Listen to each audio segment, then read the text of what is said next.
Hi friends, welcome to the session on least material condition. Now we're going to discuss regarding the least material condition with reference to the external feature as well as internal feature. You can observe here, this is always with reference to the material content in a particular part. Here I have got the first example. The length of the specimen is 150 units and then the diametrical feature size is 80 units, which can vary between two different values, that is 79.5 to 80.5. So in this case you can observe here, as I explained earlier, the feature size can vary between two different extremities, that is 79.5 to 80.5.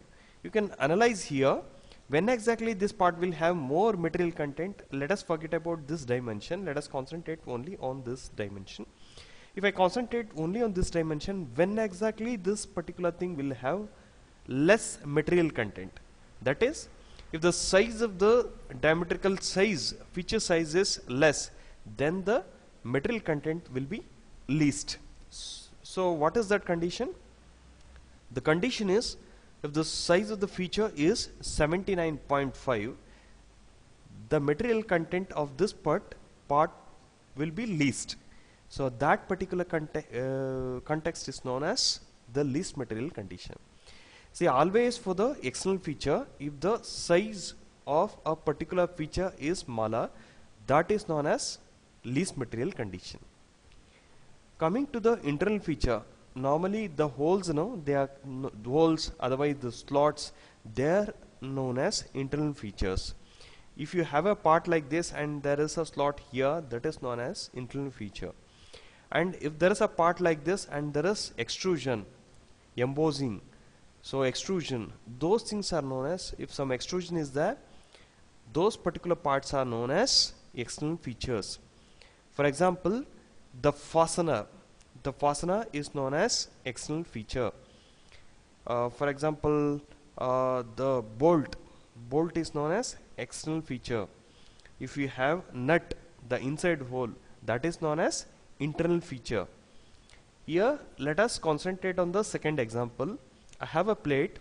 The dimensions of the plate are 100 by 100, and then thickness of the plate is 25 mm.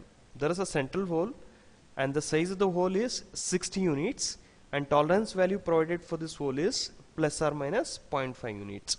You can analyze easily when exactly this particular part will have the least material content. Just forget about 100, 100 and then 25.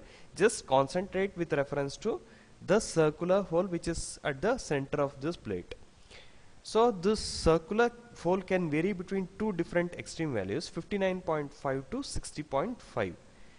So you can analyze here when exactly this part will have more material, when exactly this part will have least material.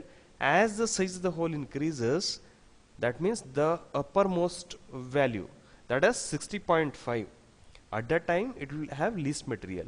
So the condition, that is least material condition, is when the feature is maintained at 60.5. That particular condition is known as least material condition. Thank you friends. Next we will move on to regardless of feature size.